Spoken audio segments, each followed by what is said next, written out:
अस्सलाम वालेकुम नाजरीन, आप देख रहे हैं गुलिस्तान न्यूज़ उर्दू खबरनामे के साथ मैं हूं आपका मेज़बान इदरीस फलाही। नाजरीन, खबरों की शुरुआत करेंगे और सबसे पहले हम सुर्खियों पर एक नज़र डालते हैं।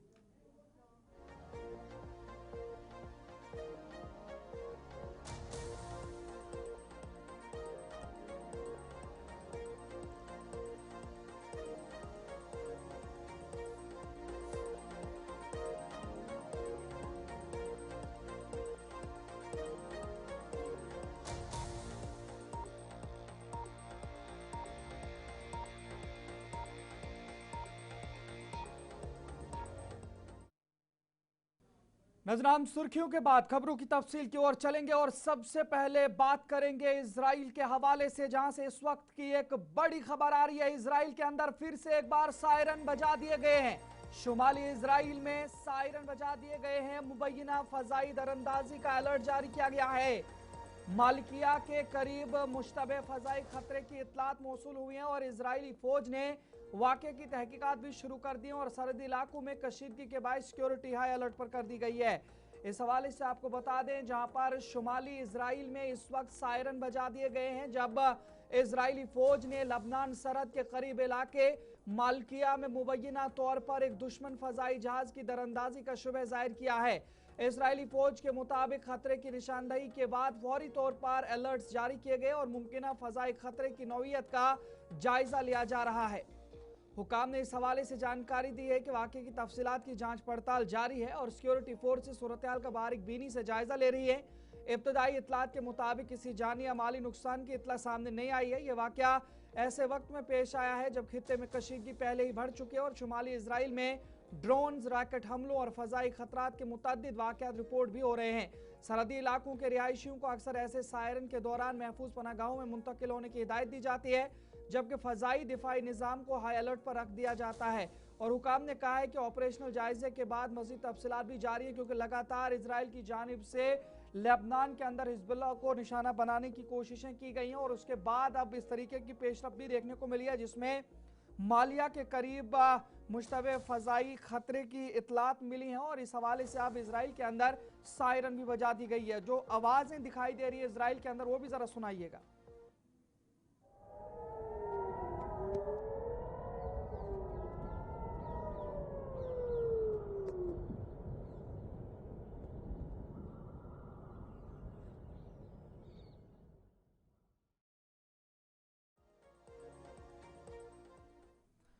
नजर आगे बढ़ जाएंगे तो बात वज़ीर-ए-आज़म मोदी के हवाले से भी करेंगे। वज़ीर-ए-आज़म मोदी 5 रोज़ा बैनुल-अक़वामी दौरे पर थे। इस हवाले से आपको बता दें तो आज इटली के अंदर वो गए हैं। वज़ीर-ए-आज़म मोदी का इटली का अहम दौरा हुआ है। रोम में मेलोनी से मुलाकात हुई है उनकी। भारत और इटली के ताल्लुकात मज़ीद मजबूत बनाने पर इत्तेफाक किया गया है।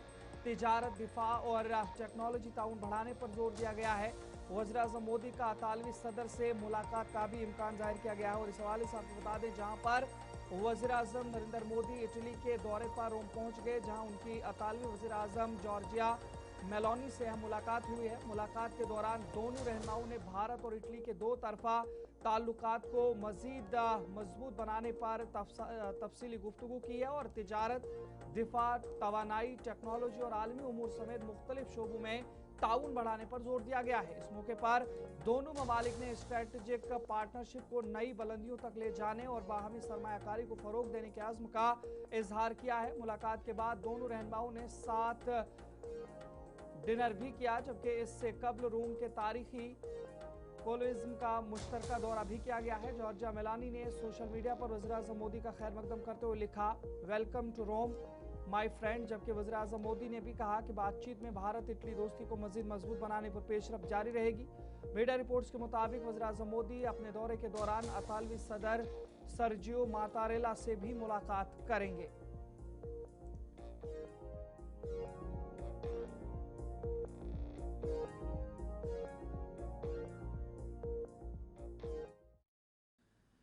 मामला दवाओं के हवाले से है और पूरे मुल्क भारत के अंदर आज फार्मेसी वालों की तरफ से एहतजाज और हड़ताल रखी गई है। इस हवाले से आपको बता दें, जहां पर इस वक्त की ये बड़ी खबर आ रही है मेडिकल लाइन के हवाले से, जहां पर दवा दुकानदारों का ऑनलाइन फार्मेसी के खिलाफ सख्त एहतजाज किया गया है।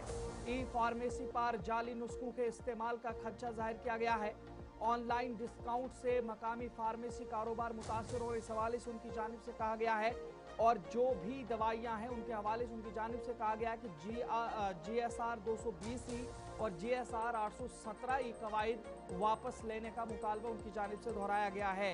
इस हवाले से आपको बता दें, जहां पर दवा दुकानदारों ने हुकूमत से 4 अहम मुतालबात पेश किए हैं, जिनमें कहा गया है कि बगैर कवायद और जवाबित के ऑनलाइन अद्वियात की फरोख्त ने महल्ले की छोटी फार्मेसियों को शदीद नुकसान पहुंचाया है और अवामी सेहत के लिए भी खतरात पैदा हो गए हैं। इसलिए इस अमल को फौरी तौर पर रोका जाए। तंजीम के मुताबिक इस मामले से मुतालिक हुकूमत के 2 कवायद, जिसमें GSR 220E और GSR 817E में मौजूद खामियों का फ़ायदा उठाकर ऑनलाइन फार्मेसी कंपनियां मनमानी कर रही हैं, लिहाजा इन कवायद को वापस लिया जाए। दुकानदारों ने यह भी मुतालबा किया है कि ऑनलाइन प्लेटफॉर्म पर जाली या गलत नुस्खों के इस्तेमाल के इम्कानात मौजूद हैं, इसलिए ई फार्मेसी के लिए सख्त और नए कवानीन नाफिज किए जाएं। मजीद ये कहा गया है कि मकामी दुकानदार 20% से 50% तक दिए जाने वाले ऑनलाइन डिस्काउंट्स का मुकाबला नहीं कर सकते, जिसकी वजह से उनका कारोबार शदीद मुतासिर हो रहा है।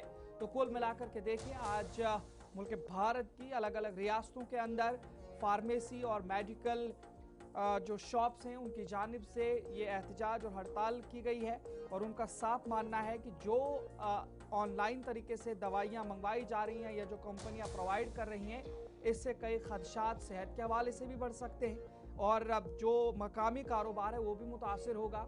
और जो डिस्काउंट वो ऑनलाइन दे रहे हैं 50 या उससे ज़्यादा फ़ीसद, वो ज़मीनी सतह पर ये मकामी तौर पर नहीं दे सकते, जिसकी वजह से जो कारोबार है दवाओं का उसमें खलल या उसमें तासुर पड़ सकता है।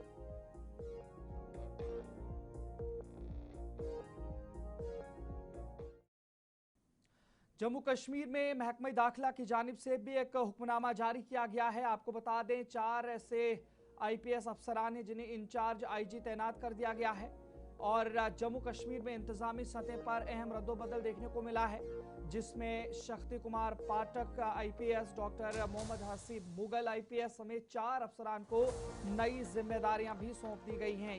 ये हुक्मनामा आपके सामने, जिसमें जम्मू कश्मीर हुकूमत के महकमा दाखिला ने इंतजामी सतह पर बड़ा रद्दोबदल करते हुए 4 IPS अफसरान को इंचार्ज IG के तौर पर तैनात कर दिया है। इस सिलसिले में महकमा दाखिला की जानिब से बाकायदा अहकाम जारी कर दिए गए हैं। जिन अफसरान को ये जिम्मेदारियां सौंपी गई हैं उनमें Shakti Kumar Pathak IPS, doctor Mohammad Haseeb Mughal IPS, Sheikh Junaid Mahmood IPS और शाहिद महराज राठौर शामिल। हुकूमत के मुताबिक इन अफसरान की तैनाती और बाकायदा पोस्टिंग के हवाले से अलग से अहकाम जल्द जारी भी किए जाएंगे।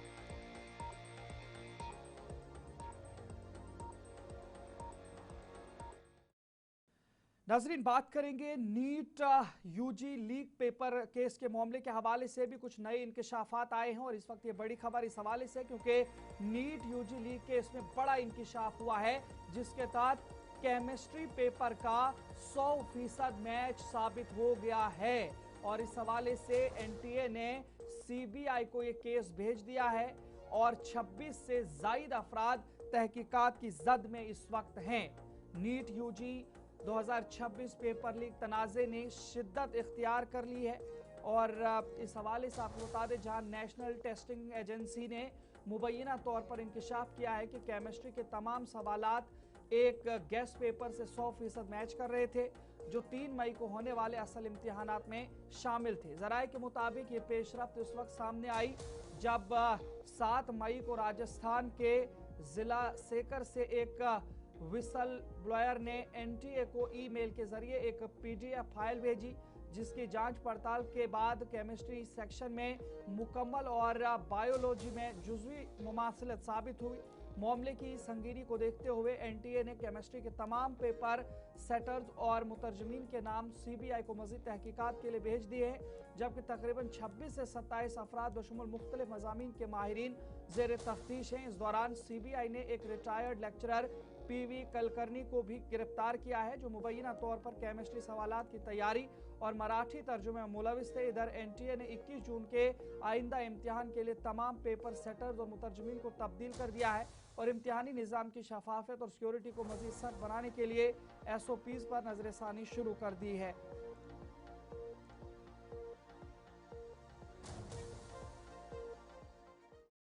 नाज़रीन, बात यूनियन टेरिटरी लद्दाख के हवाले से भी करेंगे। 2 दिन के बाद ठीक 22 मई को अब दिल्ली के अंदर लद्दाख मामले पर बातचीत होने जा रही है। इस हवाले से आपको बता दें, केडीए और इसके अलावा जो बाकिया जो अलायंसेस हैं, क़यादतें हैं लद्दाख क़यादत को वजारत दाखिला की मुज़ाकरात की दावत दे दी गई है। रियासती दर्जा और 6th शेड्यूल का मुतालबा मरकजी नुक्ता रहेगा। ये केडीए और उनके जो दूसरी जमातें उन्होंने वाज़ेह कर दिया है। 22 मई को नई दिल्ली में सब कमेटी सतह के मुज़ाकरात होंगे और सोनम वांगचुक और हाजी हनीफा जान की शिरकत भी इसमें मुतवक्का इस हवाले से बताया जा रहा है, जहां पर करगिल डेमोक्रेटिक अलायंस और ले अपेक्स बॉडी को वजारत दाखिला की जानिब से 22 मई को नई दिल्ली में सब कमेटी सतह के मुज़ाकरात के लिए मदऊ किया गया है। ये बातचीत लद्दाख के लिए रियासती दर्जा और 6ठे शेड्यूल के निफाज जैसे देरीना मुतालबात पर मरकूज होगी। दोनों तंजीमें जो खित्ते की सियासी, समाजी, मजहबी, तिजारती और तलबा तंजीमों की नुमाइंदगी करती हैं, इससे कबल भी आईनी तहफ़्फ़ुज़ात और सियासी हुकूक के लिए तहरीक चला रही हैं। रहनुमाओं के मुताबिक गर्चे बुनियादी मुतालबा रियासती दर्जा और 6ठे शेड्यूल का ही है, ताहम वो मरकज़ की जानिब से किसी नए और लचकदार फार्मूले पर बातचीत के लिए तैयार है। याद रहे कि इससे कबल 4 फरवरी को होने वाले मुज़ाकरात में मरकजी हुकूमत ने लद्दाख के लिए टेरिटोरियल कौंसिल का फार्मूला पेश किया था, जिसे मकामी क़यादत ने मुस्तरद कर दिया था। वफद में रुकन पार्लिमान हाजी हनीफा जान और माहौलियाती कारकुन सोनम वांगचुक की शिरकत भी मुतवक्का है।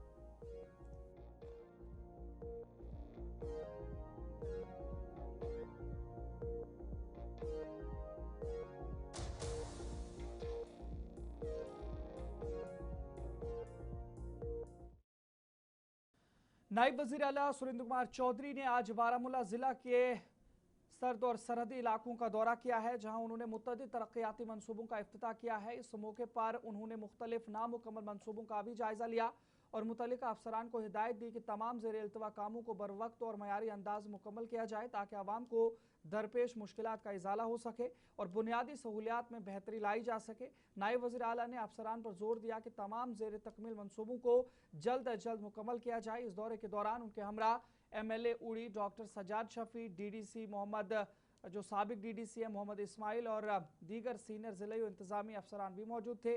दौरे का खास फोकस सरहदी कस्बा उड़ी रहा, जहां उन्होंने एक सरकारी प्रोग्राम में शिरकत की और मकामी इंतजामिया के साथ जारी तरक्याती सरगर्मियों पर तबादले ख्याल किया। हमारे लोगों को मुआवजा नहीं मिला। वहाँ के लोग हमेशा इस देश के तिरंगे के लिए, इस देश को मजबूत करने के लिए जैसे आप खड़े हैं, वो निशारा के लोग भी हमेशा बॉर्डरों पे डटे रहे और खड़े रहे। ऑपरेशन सिंदूर हुआ, नहीं होना चाहिए था, लेकिन एक चीज हुई कि बॉर्डरों के लोगों के लिए ऑपरेशन बहुत अच्छा हुआ। क्यों हुआ? क्यों इस बारी ड्रोन श्रीनगर शहर के पास भी गया और जम्मू शहर के पास भी गया, और दोनों शहरों के लोग जो बैठ के कहते थे कि जंग कुछ नहीं होती, इस बार उनको भी लगा कि जंग क्या होती। साढ़े बुजुर्गों की विरासत है मेरे वीरों, मेरे बुजुर्गों, इन्हें गोले साढ़े वास्ते तक खिलौने हो गए इन्हें बॉर्डरों पर। इन्हें गोलियों को अस नहीं डर सकते कि क्योंकि मेरे बुजुर्गों ने अपनी छातियों पर खाई नहीं है। और आज जब ये गोलियां तो नहीं, खाली ड्रोन की आवाजें जब गई तो लोगों को पता चला कि ड्रोन क्या है, जंग क्या है, बर्बादी क्या है, और ये जंग रुक गई। आज मैं आपके यहाँ पे खड़ा हूं मेरे बुजुर्गों, मेरे वीरों, आपके बीच में क्यों आया? मैं सुबह का निकला, ये जिप्सन माइनिंग में देखना चाहता था। जब भी कोई मीटिंग हुई, मेरे भाई छोटे सजाद उड़ी साहब ने इस जिप्सन ने जो बर्बादी आपकी निकाली माइनिंग ने हमेशा जिक्र किया। और आज मैं ये जिप्सन की माइनिंग, क्योंकि मैं इंचार्ज माइनिंग मिनिस्टर भी हूँ, तो मैं ये देखना चाहता था कि माइनिंग की जो हमारी ये माइनिंग आपको भी कोई फायदा दे रही है, जो उन घरों को भर रही है, जो घर। नायब वज़ीर आला सुरेंद्र कुमार चौधरी ने कहा कि जो ठेकेदार ज़्यादा लागत वाले कामों और प्रोजेक्ट्स को कम कीमत पर लेते हैं, ये उनका अपना नुकसान है, क्योंकि जिस काम में जितना पैसा खर्च होना चाहिए वो हुकूमत की जानिब से उन्हें लगवाया जाएगा। इसलिए ठेकेदारों को चाहिए कि जब भी टेंडर डालें, अच्छी रुकुमात में प्रोजेक्ट लें, ताकि आवाम का भी भला हो और कोई नुकसान उनका भी ना हो। जो टेंडर बिलो जा रहा है, सरकार को इसका कोई फायदा नहीं है, एक पैसे का फायदा हमें नहीं है। जबकि हम आपसे ज्यादा परेशान हैं कि आप बिलो क्यों जा रहे हैं, क्योंकि बिलो जाके सबसे बड़ा नुकसान ठेकेदार खुद अपना कर रहा है। जनाब काम 4 करोड़ का डालोगे 2.5 करोड़ का, तो सुरेंद्र चौधरी तक कम 4 करोड़ ही लेगा ना। वो तो मेरा कोई ऑफिसर कहीं कुताही करेगा तो आपको कह के जा रहा हूँ ऑफिसरों के सामने, एजेंट साहब भी बैठे हैं, साहब भी, आप इनको बता दो अगर थोड़ा भी काम कहीं कुताही करते हैं बता दीजिए, ये मुझे बता देंगे, अफसर को मैं वो देख लूंगा। क्वालिटी से कोई ठेकेदार बिलो जाए 50 बिलो जाए 40, मुझे कोई लेना देना नहीं, मुझे काम। वादी कश्मीर के बुलंदपाया वली कामिल हज़रत बाबा क़यामुद्दीन ऋषि टंगमक के सालाना उर्स पाक की तकरीब नहायत अक़ीदत व एहतराम के साथ मुनक़िद हुई, जहाँ नमाज इशा ठीक 10:30 बजे गुज़श्ता शब अदा की गई। इस मौके पर वादी के मुख्तलिफ अजला से बड़ी तादाद में अक़ीदतमंदों और ज़ायरीन ने शिरकत करके रूहानी महफिल में हिस्सा लिया। शब खानी के फ़राइज़ मौलाना ओवैस कादरी, मोहम्मद अकबर मौलवी पीर नवीद और मौलाना शौकत अहमद मीर ने अंजाम दिए। शुरका ने जम्मू कश्मीर वक्फ बोर्ड के इंतजामात को सराहते हुए वक्फ बोर्ड की चेयरपर्सन और कंट्रोलर बाबा ऋषि का शुक्रिया अदा किया।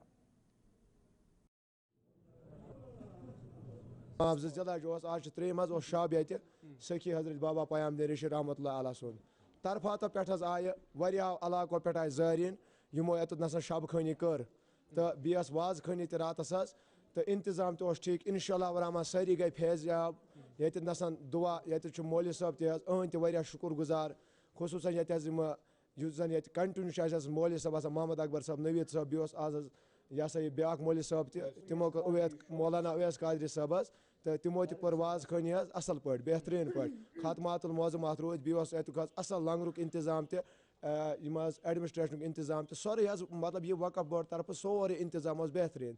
आज 552 वर्ष पाक यमिस बुजुर्ग सुंद तो अल्हम्दुलिल्लाह अस वुच ये तरफातो पे लूख आमुत, बल्कि मे समखे 2 नफर तम रामबंद पे आमुत अमे शौक तम खत तंगमर्गी पे मे सत तो अतः नान कि इहुंद यह बजर क्या तो शौक क्या उम्मतियस इन जायन वातन तो ये क्या आज रात जबरदस्त बंदोबस अस वुच ये वक्फ तरफ प्रथ कुन चीज़ पूरा बंदोबस ताम खेन चेन बंदोबस शब खानी कर अत अमा हजरात इमाम साहब 2 मुकामी मोहम्मद अकबर साहब तो ब्या पीर नवीद साहब तमो कर जबरदस्त पे नात खानी वाज खानी कर, बल्कि यमो आज कोर्मुत बंदोबस खुसूसी मेहमान आमुत और ओवैस कादरी साहब तमो कर वाज खानी। बीजेपी रहनुमा अल्ताफ ठाकुर ने सिदरा में मुबैना तौर पर मखसूस कम्युनिटी को निशाना बनाकर होने वाली मिसमारियों के इल्जामात को मुस्तरद करते हुए कहा कि पार्टी किसी भी मजहब या तबके को निशाना बनाने की पॉलिसी पर यकीन नहीं रखती। उन्होंने वाज़ेह किया कि बीजेपी का मौक़िफ़ हमेशा कानून की बालादस्ती और मुनसिफाना कार्रवाई पर मबनी रहा है और इस तरह के इल्जामात बेबुनियाद हैं। अल्ताफ ठाकुर के मुताबिक इंतजामिया की जानिब से जो भी कार्रवाइयाँ की जा रही हैं वो कानूनी तकाज़ों और ज़ाब्तों के मुताबिक हैं और उन्हें किसी मजहबी रंग में नहीं देखा जाना चाहिए। देखिए कोई सिलेक्टिव नहीं है, एनक्रोचमेंट होती है, वो हिंदू हो मुसलमान सिख हो। आपको याद होगा इससे पहले वेव मॉल के आसपास जो डिमोलिशन हुई है उसमें तो मैक्सिमम हिंदू थी जिनकी प्रॉपर्टी को डिमोलिश किया गया। अब राइट टू फॉरेस्ट एक्ट ये तो भारतीय जनता पार्टी ने, इसका मतलब है कि जो जमीन गुजरू या बकरवालों के पास जो थी जंगलात में वो उनके साथ कोई छिड़के नहीं, लेकिन अब उस एक्ट का आप नाजायज इस्तेमाल करके आप शहर के नजदीक आकर पक्के कंस्ट्रक्शन करोगे, ये किसी भी सूरत में काबिल कबूल नहीं है। देखिए नोमैड्स जो सीजनल मूव करते हैं, कभी कश्मीर कभी जम्मू, उनके यहाँ जंगलों में हट्स होते हैं, उनके साथ तो किसी ने छेड़ा नहीं, उनको तो किसी ने उठाई, लेकिन नाजायज फायदा उठा के आप शहर के नजदीक जो फॉरेस्ट लैंड है उस पर आप कब्जा। जिला इंतजाम पुंछ और रीजनल पासपोर्ट ऑफिस जम्मू की जानिब से आवाम की सहूलत के लिए पुंछ में मोबाइल पासपोर्ट वैन कैंप का इनेकाद किया गया। इस खुसूसी कैंप का बाकायदा इफ्तिताह जिला तरक्याती कमिश्नर पुंछ अशोक कुमार शर्मा ने किया, जबकि इस मौके पर additional deputy commissioner, assistant commissioner revenue समेत दीगर आला अफसरान भी मौजूद थे। ये कैंप 20 यानी आज से 22 मई तक न्यू ऑडिटोरियम कॉलेज ग्राउंड प्रेमाइजेस पूंछ में जारी रहेगा, जिसका मकसद शहरियों को उनकी दहलीज पर पासपोर्ट सहूलियात फराम करना है। कैंप के दौरान नए पासपोर्ट के लिए दरख्वास्त देने के साथ साथ री इशू की सहूलत भी दस्तयाब होगी, जबकि रोज़ाना सिर्फ 50 स्लॉट्स मुख्तस किए गए हैं। इंतजामिया के मुताबिक दरख्वास्त दहनगान को ऑनलाइन पासपोर्ट सेवा पोर्टल पर जाकर new auditorium SKC mobile van Poonch का इंतखाब करते हुए पेशगी अपॉइंटमेंट लेना लाजमी होगा और बगैर कंफर्म बुकिंग के किसी भी वाक इन दरख्वास्त को कबूल नहीं किया जाएगा। जिला इंतजामिया ने आवाम से अपील की है कि वो इस सहूलत से भरपूर फ़ायदा उठाएं।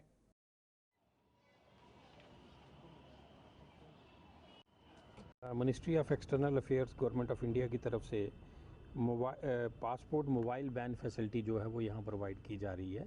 फार फ्लंग एरिया के लोगों के लिए, कुछ फिज़िकली चैलेंज या ओल्ड एज में जो जम्मू में नहीं जा सकते पासपोर्ट बनवाने के लिए, वो ई फैसिलिटी यहाँ प्रोवाइड की जा रही है। ये जो आज की मोबाइल पासपोर्ट सेवा वैन है, ये पासपोर्ट ऑफिस जम्मू जो ऑफिसर वहाँ passport regional passport officer Jammu है प्लस डिस्ट्रिक्ट एडमिनिस्ट्रेशन की कोलैबोरेशन से यहाँ ऑर्गेनाइज़ की जा रही है। ये सेकंड टाइम है कि ये मोबाइल वैन सेवा यहाँ प्रोवाइड की गई है। पहले एक लास्ट ईयर में हुई थी और अब 150 स्लॉट जो हैं 3 दिनों के लिए बुक किए गए हैं, जिनके डॉक्यूमेंट्स वेरीफाई होंगे। जिनके डॉक्यूमेंट्स ठीक निकलेंगे उनकी पुलिस और CID वेरिफिकेशन के बाद उनको जो पासपोर्ट्स हैं वो घर बैठे मिल जाएंगे, उनको कहीं भी जाने की ज़रूरत नहीं है। मेरा नाम मोहम्मद असलम है, मैं डिंगला का रहने वाला हूँ। तो जो ये फैसिलिटी हमें आज